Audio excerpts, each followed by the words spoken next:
नमस्कार, आप देख रहे टीवी हरियाणा पंजाब। बरवाला में धूमधाम से मनाया गया स्वतंत्रता दिवस समारोह। न्यूरकोटी बरवाला में एसडीएम राजेश कुमार द्वारा 74वें स्वतंत्रता दिवस पर झंडा फहराया गया और झंडे को सलामी दी गई।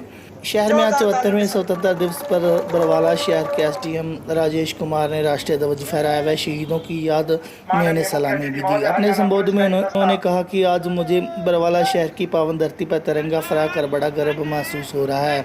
हालांकि पूरे विश्व में फैली कोरोना जैसे भयंकर महामारी को देखते हुए इस बार हम पूर्ण रूप से आज़ादी के जश्न को सही ढंग से नहीं मना पा रहे हैं, पर फिर भी हम आज़ादी के इस पावन पर्व पर मैं सभी प्रदेशवासियों को हार्दिक आज़ादी के इस पावन अवसर पर सभी देशवासी प्रदेशवासियों को शुभकामनाएं देता हूं। देश की सीमाओं पर डटे देश के हर जवानों को भी बधाई देता हूं। टीवी हरियाणा पंजाब के लिए बरवाला से कपिल मेहता की रिपोर्ट। सोशल डिस्टेंस रख रहे हैं जी, अब बधाई, मुंह पे मास्क लगा के पढ़िए।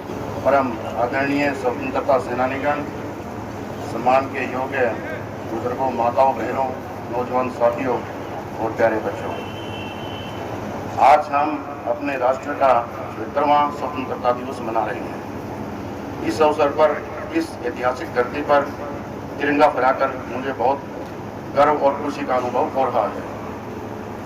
आज़ादी के इस पावन पर्व पर मैं सभी प्रदेशवासियों को हार्दिक बधाई देता हूं और आप सभी के सुख समृद्धि की मंगल कामना करता हूं। देश की सीमाओं पर डटे जवानों को भी मैं इस राष्ट्रीय पर्व की बधाई देता हूं और यहाँ उपस्थित स्वतंत्रता सेनानियों का हार्दिक अभिनंदन करता हूं। इस अवसर पर मैं देश की आज़ादी के लिए अपने प्राणों को न्यौछावर करने वाले सभी ज्ञात व अज्ञात शहीदों को नमन करता हूं। इसके साथ ही मैं उन बहादुर सैनिकों को भी सलाम करता हूं जिन्होंने आज़ादी के बाद देश की एकता व अखंडता की सीमाओं की रक्षा के लिए अपने प्राण न्यौछावर कर दिए।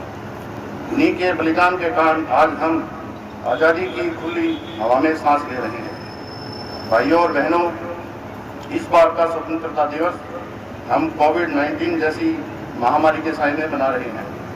इस महामारी ने पूरी दुनिया को हिलाकर रख दिया है और एक दौर तो ऐसा भी आया जब अपने आप को महाशक्ति बताने वाले देश भी इसके सामने लाचार नजर आए। लेकिन प्रधानमंत्री श्री नरेंद्र मोदी जी ने ये ऊर्जावान व गतिशील नेतृत्व में भारत ने धैर्य और संयम से काम लिया और इस महामारी का डटकर मुकाबला किया। यही कारण है कि भारत में इसके संक्रमितों की मृत्यु दर पश्चिमी देशों के मुकाबले बेहद कम है और रिकवरी दर भी लगातार बढ़ रही है।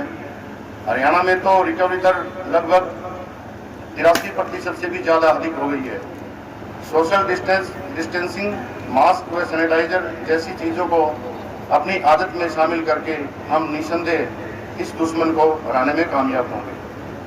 देश के असंख्य डॉक्टरों, नर्सों, पैरामेडिकल स्टाफ, पुलिस कर्मचारियों, सफाई कर्मचारियों, आंगनबाड़ी कार्यकर्ताओं आदि ने कोरोना योद्धाओं के रूप में मानवता की महान सेवा की है। उनमें से कुछ आज यहाँ उपस्थित हैं। मैं आप सबका अभिनंदन करता हूँ। भाइयों और बहनों, आज़ादी की लड़ाई में हरियाणा का अहम योगदान रहा है। इसका अंदाजा इस बात से लगाया जा सकता है कि 1857 की क्रांति सबसे पहले अंबाला छावनी से शुरू हुई थी।